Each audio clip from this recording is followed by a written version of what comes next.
Kabla hatujaanza, usisahau kusubscribe na kulike. Simulizi yetu inaanza na kijana mmoja anaitwa Colin. Urembo wake ni baraka na laana kwa wakati mmoja. Kila msichana anapopata tu nafasi ya kuiona sura yake, huanguka katika mapenzi mazito naye na kupoteza kabisa udhibiti wa hisia zake. Kwa sababu hiyo, Colin ametumia sehemu kubwa ya maisha yake akijificha nyuma ya barakoa na kuta, akiishi kwa utulivu ndani ya nyumba yake. Yeye ndiye mtoto wa mwisho wa familia tajiri. Ni mstaarabu, mwenye tabia nzuri na mwenye sura nzuri kupita kawaida. Wakati huo huo, kaka yake mkubwa anaitwa Oz anafanya kazi kama blogger na ni maarufu sana kwenye mitandao ya kijamii akiwa na mamilioni ya wafuasi. Yeye hajulikani tu kwa sababu ya sura yake nzuri, bali pia kwa kuwasaidia watu kupata wapenzi. Kwa upande wa baba yao, Parker alikuwa gwiji katika zama zake na alijulikana nchini kote kama mwanaume aliyekuwa akivunja mioyo ya wanawake. Katika ujana wake, alichumbiana na wanawake zaidi ya 200, idadi ambayo Oz anaota kwa kujivunia kwamba siku moja ataizidi. Inaonekana kana kwamba kila kitu katika familia hii kinazunguka mvuto na urembo, lakini Colin ni tofauti kabisa. Wakati baba yake na kaka yake wakifurahia umakini wanaoupata, yeye anahisi amenaswa kwa sababu hiyo hiyo. Zaidi ya kitu chingine chochote, anatamani mtu ambaye ataangalia zaidi ya sura yake na kuona yeye ni nani hasa ndani ya moyo wake. Kila mara Colin anapoamua kutoka nje, hata kwa jambo rahisi kama kwenda kununua chakula, wasichana hupanga foleni nyuma yake. Nyuso zao huwa nyekundu, wengine huzima na wengine hata hutokwa na damu puani kwa sababu ya msisimko. Familia yake imekubali ukweli kwamba wote walizaliwa wakiwa na mvuto na wanaona hilo ni baraka kutoka kwa Mungu. Lakini Colin anaona muonekano wake kama laana, kwa sababu kila msichana anampenda kwa sababu ya sura yake tu, si kwa sababu ya tabia yake halisi. Ndani kabisa ya moyo wake, miziki, anatamani mtu ambaye atampenda kwa dhati, mtu atakayeona moyo wake badala ya muonekano wake. Kwa sababu ya yote hayo, mara chache sana hutoka nyumbani. Ingawa ni mwenye akili na kipaji, anakataa kabisa kwenda shule. Hana marafiki na hakuna mtu anayezungumza naye kabisa. Familia yake pamoja na kaka yake wana wasiwasi sana kwamba upweke wake unaweza kumfanya apoteze akili. Hivi karibuni tabia yake imeanza kuwa ya ajabu kidogo. Wakati mwingine huzungumza na samaki na nyakati nyingine hucheza michezo peke yake huku akijifanya kwamba anacheza na mtu mwingine. Usiku mmoja, mwanafamilia mmoja alipendekeza wamtafutie paka. Hivyo hivyo, mama yake alipumua kwa huzuni na kusema kwamba hilo halingetosha. Anahitaji kujifunza jinsi ya kuishi maisha ya kawaida, kuzungumza na watu, kutoka nje na kuipitia ulimwengu. Kisha baba yake akaongeza kwamba alikuwa amemuomba Colin ajiunge na timu za taifa za michezo, lakini kila mara alikataa. Oz naye alisema kwamba hata yeye aliwahi kujaribu kumtambulisha kwa dada wa mpenzi wake, lakini Colin alipuuza kabisa wazo hilo. Baada ya hapo, Oz alimgeukia Colin na kumuuliza aina gani ya msichana angependa kuchumbiana naye. Colin alijibu kwa utulivu kwamba anataka msichana mrembo, mwenye moyo mzuri na anayeelewa. Muhimu zaidi, alitaka msichana ambaye hatakuwa na hamu naye. Oz alishangaa na kukosa la kusema. Wangewezaje kumpata msichana ambaye hatamutiwa na kaka yake? Wazo la kumtoa Colin nyumbani lilionekana kuwa haliwezekani hadi mama yake Jessica alipokuja na mpango. Alipendekeza wajifanye kwamba familia imeishiwa na pesa. Ikiwa wangejifanya kwamba wanapitia matatizo ya kifedha, Colin hasingekuwa na chaguo lingine zaidi ya kuacha kusoma nyumbani na kwenda shule. Usiku huo, Colin aliposhuka chini kwa ajili ya kunywa maji, Oz aliinonongeza familia kwamba ulikuwa wakati wa kuanza kuigiza kwa huzuni. Mpango ulianza moja kwa moja. Mama yake alipumua kwa huzuni kwa kujifanya na kusema kwamba hawakuwa tena na pesa za kutosha kulipia elimu yake nyumbani. Wangelazimika kuuza vitu vyao na kuishi kwa mayai ya kaanga na dengu kuanzia wakati huo. Colin aliposikia hivyo aliganda, macho yake yalijaa machozi. Moyo wake uliuma na akajawa na hatia kubwa. Asubuhi iliyofuata, aliwaendea wanafamilia yake akiwa na machozi na kuwaomba msamaha. Aliwaambia kwamba walikuwa wanateseka vya kutosha kwa sababu yake na kwamba hawakuwa na haja ya kuuza chochote. Alikubali kwenda shule ili kumaliza muhula wa mwisho wake. Familia ilificha tabasamu zao kwa sababu mpango wao ulikuwa umefanikiwa. Hivyo hivyo, Colin aliongeza sharti moja: angeenda shule ikiwa ni shule ya wavulana peke yake, kwa sababu hakutaka kumuumiza mtu yoyote. Walikubali mara moja. Angalau sasa hatimaye angeweza kutoka na kuingia katika ulimwengu wa nje. Hatimaye siku kubwa ikafika. Oz alimpeleka Colin katika shule ya End High School kwa kutumia pikipiki yake na kumwambia avue kohi yake. Colin alikataa na alikusudia kuivaa siku nzima. Mara alipoingia shuleni, macho ya wote kila yakamgeukia. Minong'ono ilienea jengo lote, huku wanafunzi kujiuliza ni nani huyu mwanafunzi mpya wa ajabu aliyekuwa amevaa kohi ndani ya shule. Colin alikaa kimya kwenye dasko la mwisho na kujaribu kujificha pembeni. Mwalimu alipoingia darasani, alisimama ghafla na kumuuliza kwa ukali kwa nini alikuwa amevaa kohi. Colin alinung'unika kitu, lakini sauti yake ilizuiwa na kohi. Mwalimu alisisitiza kwamba aivue polepole na kwa hofu akaiinua kohi hiyo. Mara alipofanya hivyo, vurugu kubwa zikazuka. Sauti ya kingora ya gari la maitati ilijaza eneo hilo na mwalimu alizidiwa sana na muonekano wake kiasi kwamba miziki alizimia huku tabasamu likiwa limeganda.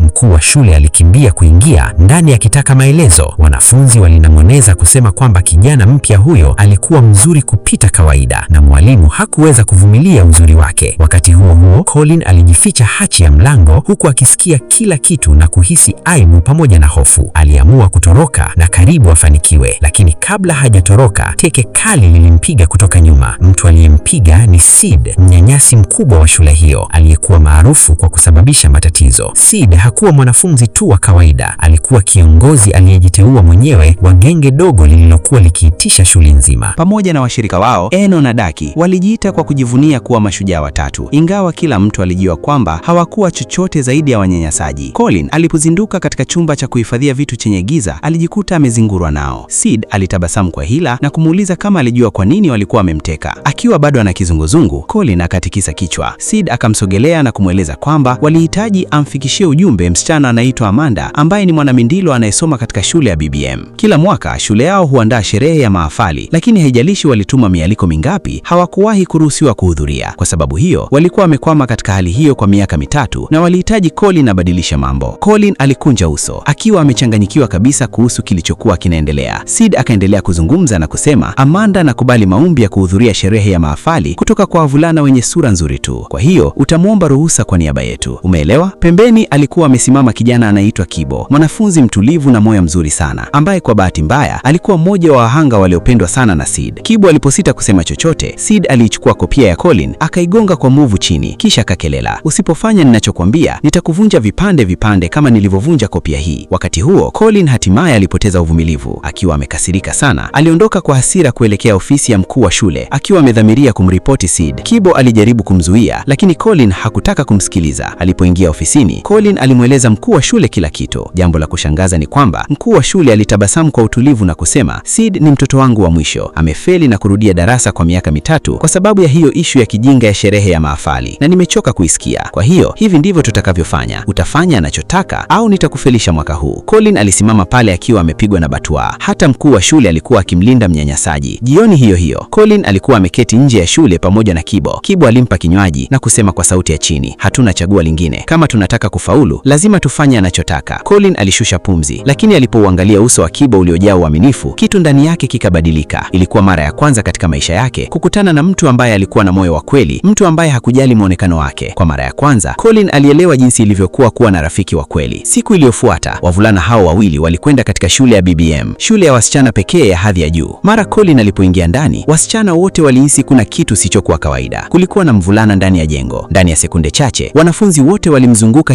wakipiga kelele na kunong'onezana. Walimtazama yule mvulana wa ajabu aliyevaa kopi. Msichana mmoja alimdhihiki na kusema, lazima awe mbaya kwa sura kama hiyo, anaficha uso wake hivyo. Muda mfupi baadaye, sauti zilianza kusikika kwenye umati. Vua, vua, hakuna wavulana wabaya katika shule yetu. Colin maskini alisita, lakini hatimaye akaanza kuinua kopia hiyo polepole. Mara alipofanya hivyo, kila kitu kikageuka juu chini. Wasichana wakagandaa mahali waliposimama, kisha wakaanza kupiga kelele. Eneo lote likaonekana kuwa jeupe kwa muda, na baada ya hapo, vurugu kubwa zikazuka. Sauti za vingilo vya magari ya wagonjwa zilisikika, wanafunzi wakazimia, na habari ikaenea kwa kasi sana. Waandishi wa habari wakakusanyika haraka nje ya shule, wakizungumza kwa msisitiko kupitia vipazauti vyao. Habari za dharura: mvulana wa ajabu anayejulikana tu kama kijana wenye sura nzuri kupita kiasi amewaacha wasichana 300 wakiwa hawana la kusema. Mashahidi wanaripoti kutokwa damu puani, kuzimia na kupoteza fahamu kulisosababishwa na mvuto na uzuri wake usiopinzika. Wakati tofauti, Amanda, malkia wa urembo wa shule na mwanamindilo mtaalam, alikuwa akiangalia habari hizo akiwa katika eneo la kupiga picha. Macho yake yalitanuka na tabasamu likaanza kuonekana taratibu. Akajinong'oneza, huyo ni mvulana pekee anayeweza kushindana na uzuri wangu. Haijalishi itachukua nini, huyo mvulana atakuwa wangu. Habari hiyo ilipoendelea kusambaa, vurugu hatimaye zikafika kwenye nyumbani kwa Colin. Wasichana toka kila kona ya jiji walikusanyika nje ya jumba la kifahari la familia, wakiwa na hamu kubwa sana ya kumuona hata kwa mbali. Badala ya kuwa na wasiwasi, familia ya Colin iliona hali hiyo kama fursa ya mara moja katika maisha. Baba yake Paka haraka akaweka kibanda cha kuuza tiketi nje ya geti na kuanza kutoza woni 25,000 2025 kwa ajili ya ziara ya utotoni wa Colin. Wakati huo huo, mama yake Jessica alianza kuwaongoza wageni katika ziara ndani ya nyumba, wakiwaonyesha vitu vya kuchezea vya utotoni pamoja na chumba cha kulalia chake cha utotoni, wakiwa mashabiki wakipiga kelele kwa msisitiko. Na hivyo tu, pesa zikaanza kumiminika. Lakini Colin alipoyaona yote kwenye habari, moyo wake ulivunjika vipande vipande. Aligundua kwamba familia yake ilikuwa amemtumia na kwamba kumpeleka shule ilikuwa peramu ya plani yao tangu mwanzo. Alihisi amesalitiwa na kudhalilishwa. Akaanza kukimbia katika mitaa iliyojaa watu, huku watu wakimfuatilia. Machozi yake alichanganya na mvua alipokuwa akikimbia. Hatimaye alipanda hadi juu ya daraja la jengo na kutazama duni kwenye umati mkubwa uliokuwa umejaa kila upande. Wakati huo simu yake ikaita. Alikuwa Oz. "Kaka, nisikilize tu," Oz alianza kusema. Kabla hajamaliza, Colin alitazama umati wa wasichana waliokuwa wakipiga kelele ulioonyeshwa kwenye skrini iliyokuwa karibu naye. Kisha akauliza kwa sauti ya chini, "Je, nyote mlinisaliti?" Kisha akakata simu. Colin alisimama pembeni ya daraja akikuvunjika moyo. Alifumba macho na kujiandaa kuruka, lakini ghafla akasikia sauti tulivu nyuma yake. Sauti ikasema, "Kama unataka kufa, hiyo ni chaguo lako, ila usifanye hivyo mbele yangu." Colin akageuka na kumwona msichana anaitwa Ray. Macho yao yakakutana na hakuna kitu kilichotokea. Hakukuwa na mshtuko, hakukuwa na aibu, hakukuwa na damu puani, wala hakukuwa na mambo yale ya kawaida. Alimtazama kama kwamba alikuwa mtu wa kawaida kabisa. Kwa mara ya kwanza katika maisha yake, mtu fulani hakuwa ameathiriwa na uzuri wake. Colin alimtazama kwa kutoamini na kumuuliza, "Hujisikii chochote unaponiangalia?" Ray alikunja uso na kujibu, "Unaongelea nini?" Kisha akaondoka. Wakati huo moyo wa Colin ukaanza kwenda mbio. Hakuwahihisi kitu kama hicho hapo awali. Ilikuwa mchanganyiko wa ajabu wa maumivu, joto na faraja. Kwa mara ya kwanza katika maisha yake, alikuwa akianguka katika mapenzi ya kweli, lakini Ray hakuhisi chochote kabisa. Baadaye Colin alimtembelea Kibo nyumbani kwake. Huko bibi yake Kibo alimsimulia hadithi ya ujana wake, hadithi kuhusu mapenzi yaliyojengwa si kwa uzuri, bali kwa wema, uaminifu na kupitia magumu pamoja. Alipokuwa akizungumza, Colin alianza kutambua kwamba huenda laana yake haikuwepo kwa ajili ya kumwangamiza. Labda ilikuwepo ili kumfundisha maana halisi ya mapenzi. Kwa mara ya kwanza baada ya muda mrefu, Colin alihisi amani moyoni. Siku iliyofuata, Colin na Kibo walikwenda pamoja katika shule ya BBM. Walikutana na Amanda na kumpa fomu ya ombi la kuhudhuria sherehe ya mahafali ambayo Sid alikuwa amewapa. Amanda alijifanya kutovutiwa na mwonekano wa Colin, lakini mara tu alipogeuka kuondoka, ghafla damu ilianza kumtoka puani. Haraka akafinika uso wake na kutambua kwamba yeye pia alikuwa ameangukia kwenye mvuto wake. Katikati ya umati wa wasichana, Colin alimwona Ray, msichana aliyekuwa ameokoa maisha yake na ambaye ndiye msichana pekee ambaye hakuathiriwa na uzuri wake. Lakini kabla hajamfuata, wasichana wengine walimzunguka na Ray akapotea tena machoni pake. Kadiri muda ulivyopita, Colin na Kibo walizidi kuwa karibu zaidi. Walitumia masaa mengi wakizungumza, wakicheka, kusaidiana na kushirikiana mambo ya siku zao za shule. Mchana mmoja, Kibo alimwalika Colin kwenye duka dogo la eneo lao. Akamwambia kwamba kulikuwa na msichana alimpenda ambaye alikuwa akifanya kazi pale. Walipofika, moyo wa Colin ulikaribia kusimama. Yule msichana alikuwa Ray. Kibo akawafahamisha kwa shauku bila kujua kabisa dhoruba iliyokuwa ikiendelea ndani ya moyo wa Colin. Kuanzia hapo, wote watatu walianza kutumia muda mwingi pamoja. Walikula pamoja, walitembea kurudi nyumbani pamoja na kushirikiana hadithi mbalimbali. Polepole lakini kwa hakika, wivu wa Colin ukaanza kukua. Usiku alikuwa akilala chali huku akiitazama dari, moyo wake ukiwa umejaa maumivu. Kwa kukata tamaa, alimgeukia mtu pekee aliyemjua na kuelewa mambo ya mapenzi, kaka yake Oz. Bila kufichua utambulisho wake, Colin alipanga kukutana na Oz kupitia tovuti ya uchumba. Siku iliyofuata, walikutana kwenye magahawa. Oz alipogundua kwamba aliyekutana naye alikuwa kaka yake, macho yake yakajaa machozi. Kisha akacheka na kusema, "Sasa unakuja kwangu sasa kupata ushauri wa mapenzi, wewe kijana mwenye sura nzuri." Baadaye, wanafamilia wengine walijiunga nao. Colin alisikiliza kwa utalivu, kisha hatimaye akasema, "Kama mngenipeleka shule, ningewahi kukutana naye." Asubuhi iliyofuata, walipokuwa wakifanya manunuzi pamoja na familia, Oz aliendelea kumpa Colin ushauri mwingi kuhusu mapenzi, jinsi ya kuzungumza, jinsi ya kutabasamu na jinsi ya kushinda moyo wa msichana. Colin alisikiliza kwa utalivu, lakini akili yake ilikuwa imejaa mawazo ya Ray pekee. Taratibu, alianza kujishawishi kwamba ikiwa angeweza kwa namna fulani kumtenganisha Kibo na Ray, basi labda Ray angekuwa wake pekee. Siku chache baadaye, Amanda aliitembelea shule yao. Shule nzima ikaingia kwenye vurugu. Wavulana wote walivutiwa sana na uzuri wake, lakini Amanda alitembea moja kwa moja hadi kwa Colin, akampa tabasamu, akamwalika kwenye sherehe ya siku ya kuzaliwa na hata akampa iPhone mpya kabisa kama zawadi. Jioni hiyo, Colin, Kibo na Ray walihudhuria sherehe ya Amanda kwenye klabu ya kifahari. Muziki ulikuwa kwa sauti kubwa na taa zilikuwa zikiangaza kila upande. Colin alijaribu kuzungumza na Ray, lakini yeye hakumjali kabisa. Badala yake aliendelea kucheka na kuimba pamoja na Kibo. Kila tabasamu ambalo Ray alimpa Kibo lilihisi kama kisu kinachochoma moyo wa Colin. Kibo alipoondoka kwa muda, Colin akajipa ujasiri na kumuuliza Ray, "Ray, unampenda Kibo?" Macho yake yakatanuka, lakini haraka akakania. Kisha Colin akasema, "Kwa sababu Kibo anampenda Amanda." Tabasamu lililotanda usoni mwa Ray likatoka mara moja. Ukimya wake ulifunua kila kitu. Kwa kweli, alikuwa akimpenda Kibo. Colin akaondoka akiwa na moyo uliovunjika. Usiku huo akapata mpango. Alimpigia Amanda simu na kumwomba msaada, naye akakubali. Jioni iliyofuata ilikuwa sherehe kubwa kubwa ya siku ya kuzaliwa ya Amanda. Ukumbi ulioangazwa na taa kali, kamera na mziki. Colin na Kibo walifika pamoja na Amanda akawakaribisha kwa furaha. Kufuatia mpango wa Colin, Amanda akaanza kumtongoza Kibo. Alikuwa akicheka naye, akimshika mkono na hata kumtoa kwenye umati. Muda mfupi baadaye, Ray akatazama kuzunguka ukumbi wakitafuta marafiki zake. Ghafla akaganda mahali. Upande mwingine wa ukumbi alimuona Amanda na Kibo wakila sukari pamoja. Macho yake akajaa machozi na bila kusema chochote akakimbia nje usiku wenye giza. Colin akamfuata huku akiliita jina lake. Alimkuta amesimama pale akiteremka. Kwa uchungu akasema, nilidhani Kibo alikuwa tofauti. Nilidhani hakujali uzuri, lakini mwisho wa wote wavulana wote ni sawa. Sauti ya Colin ikateremka aliposema, mimi si kama wao Ray, nakupenda kwa dhati. Lakini Ray alimtazama kwa huzuni na kunong'ona, sijawahi kukuona kama kitu zaidi ya rafiki. Kisha akaondoka. Colin akabaki pale akiwa amevunjika moyo kabisa. Alikuwa amesaliti rafiki yake kwa ajili ya mapenzi, lakini mwisho wa wote akawapoteza wote. Muda mfupi baadaye mambo yakawa mabaya zaidi kwenye sherehe. Sid ambaye pia alikuwa pale alimwona Amanda na Kibo wakiwa pamoja. Uso wa Kibo ukabadilika kuwa wa hasira kali. Baadaye katika eneo la maegesho, Sid alimzingira Kibo na kuanza kumpiga kikatili bila huruma. Colin alitazama kutoka mbali akiwa amepooza kwa hofu. Alitaka kumsaidia rafiki yake, lakini mwili wake ulikataa kabisa kusogea. Baada ya Sid kuondoka, Colin alikimbia kuelekea kwa Kibo, akauinua mwili wake uliokuwa umejeruhiwa vibaya na kumpeleka nyumbani. Bibi yake Kibo alimtibu majeraha yake huku macho yake yakijaa wasiwasi. Licha ya maumivu aliyokuwa nayo, Kibo alifanikiwa kutabasamu kwa udhaifu na kumpa Colin kadi ndogo kutoka kwenye mkusanyiko wake wa utotoni, kadi ambayo Colin alikuwa akiitamani sana. Colin aliitazama kwa kutoamini. Uliihifadhi? Kibo akatikisa kichwa polepole na kusema, wewe ni rafiki yangu mkubwa. Macho ya Colin yakajaa machozi na hisia za hatia zikawa hazivumiliki. Akaamua kumwambia Kibo ukweli, kila kitu kuhusu mpango, uongo na usaliti wake. Uso wa Kibo ukabadilika kabisa. Kama ungeniambia tangu mwanzo kwamba unampenda Ray, ningekaa mbali na mambo yenu, lakini ulinidanganya. Ulinichukulia kama chombo cha kutumia. Kosa langu pekee lilikuwa kukuamini. Kisha akageuka na kusema, usionyeshe tena sura yangu mbele yangu. Ondoka msaliti wewe. Colin amejaribu kujieleza, lakini Kibo akampigia kelele, ondoka. Na hivyo tu Colin akampoteza rafiki yake pekee. Muda mrefu baadaye, Colin alirudi nyumbani. Wazazi wake, kaka yake na bibi yake walimkimbilia wakitaka kumkumbatia. Nyuso zao zilijaa furaha na faraja kwa kumwona salama, lakini Colin hakusema hata neno moja. Alitembea kimya hadi chumbani kwake na kufunga mlango nyuma yake. Kuho shuleni, wakati mwingine alikuwa akimwona Kibo, lakini hawakuwahi kuzungumza tena. Ukaribu na upendo waliowahi kuwa nao uligeuka kuwa ukuta wa ukimya. Usiku mmoja mama yake Colin aliingia chumbani kwake na kusema kwa upole, akiba bado ipo Colin, hatukuwahi kuishiwa pesa, yote yale yalikuwa maigizo tu. Colin alimtazama kwa mshangao na kumuuliza, kwa nini? Mama yake akatabasamu kwa upendo na kusema, kwa sababu kila mzazi anataka mtoto wake aishi, apende na awe na marafiki wanaoelewa moyo wake. Mwanangu, hukuwa unaishi maisha halisi, ulikuwa unajificha. Maneno yake yaliendelea kusikika akilini mwa Colin. Alifumba macho na mkumbukumbu zikaanza kumrudia kwa kasi. Kicheko chake na Kibo, milo walioshiriki, mabishano yao ya kijinga na upendo aliouona machoni mwa rafiki yake. Katikati ya maumivu yote na jivu aliyokuwa nayo, Colin aligundua ukweli mmoja rahisi. Kibo hakuwa rafiki tu, alikuwa mtu aliyefanya ulimwengu wake wa upenweke uanze kuwa na uhai. Colin siku zote alikuwa mtu ambaye alihisi kila kitu kwa undani. Kila wakati wa furaha, kila huzuni na kila majuto viligusa sana moyo wake. Mama yake alimtazama kwa upendo na kusema kwa sauti ya upole, kama hatimaye umeipata amani yako ukiwa pamoja nasi Colin, hatutakulazimisha tena kuondoka. Macho ya Colin yakajaa machozi huku akimkumbatia. Kwa mara ya kwanza alielewa kwa kweli kile ambacho familia yake ilikuwa imempa, si ukamilifu wala uzuri, bali upendo uliokuwa umekuwepo kila wakati. Asubuhi iliyofuata, Colin alijikusanyia ujasiri na kuanza kumtafuta Ray. Alitaka kurekebisha mambo. Alipompata, alimweleza kila kitu, ukweli, uongo, makosa yake na majuto yake. Wakati huo, Ray na Kibo bado hawakuwa wamezungumza tangu usiku ule tutisho. Colin alienda nyumbani kwa Kibo akiwa na matumaini ya kuwarudisha pamoja, lakini Kibo akakataa hata kumtazama. Colin alisimama pale kwa utalivu na kusema, kwa nini unaniadhibu Kibo? Anakupenda. Sauti ya Kibo ilitetemea alipomjibu, mimi pia nampenda, lakini siwezi kumwambia, ninaogopa. Colin alimtazama kwa huruma na kumuuliza, basi niambie, unajisikiaje kuhusu yeye? Macho ya Kibo yakalainika na tabasamu dogo likatokea usoni mwake. Sauti ilitetemea aliposema, Ray ni msichana wa pekee duniani. Ni mwenye moyo mzuri, jasiri na mwenye uwenza kwa namna ambayo huwezi kujua atafanya nini kinachofuata. Na kicheko chake ni kama muziki. Nampenda sana. Colin akatabasamu na kutoa simu yake. Basi mwambie mwenyewe. Akaigeuza skrini kuelekea Kibo. Ray alikuwa tayari kwenye simu ya video akisikia kila kitu. Macho yake yakajaa machozi aliposikia maongofu yake ya mapenzi. Siku hiyo Kibo na Ray hatimaye walirudi wakarudiana na umbali uliowahi kuwatenganisha ukatoweka kabisa. Moyo wa Colin ukahisi kuwa mwepesi. Safari hii alikuwa amefanikiwa kurekebisha. Siku kadhaa iliyofuata, sherehe ya mahafali ya shule hatimaye ikafika. Usiku huo ulijaa taa, vicheko na muziki. Tunamuona Kibo na Ray wakiwa wamesimama pamoja. Wanatabasamu, wanavaa vichwa vyao vya kusikilizia muziki na kucheza pamoja, wakiwa wamezamwa kabisa kwenye ulimwengu wao mdogo. Furaha yao iliangaza zaidi ya kuliko nyota. Colin anahudhuria sherehe pamoja na Amanda, na kama ilivyotarajiwa, uzuri wao wa ajabu unachukua umakini wa kila mtu. Washindi walipotangazwa, ukuta ukalipuka kwa makofi. Colin na Amanda wakatawazwa kuwa mfalme na malkia wa sherehe ya mahafali. Lakini katikati ya miale ya kamera na muziki wa sauti kubwa, macho ya Colin yakaanza kuutafuta umati hadi alipomwona Ray akicheza na kucheka pembeni ya Kibo akiwa mwenye furaha sana. Colin akatabasamu kwa utalivu. Moyo wake bado ulimpenda, lakini safari hii hisia hizo hazikuwa na maumivu, zilikuwa na amani. Amejifunza maana ya kweli ya mapenzi, yaani kumwachia mtu unayempenda, kusamehe na kutamani furaha kwa watu ambao ni muhimu zaidi kwako. Usiku ulipokuwa unaelekea mwisho, chini ya tali zilizokuwa zikimetameta, Colin aliendelea kutabasamu, tabasamu la utalivu na fahari iliyojaa upendo. Na hivyo simulizi yetu inaishia hapa. Tafadhali like na kusubscribe. Tutaonana katika drama inayofuata. Kwa heri.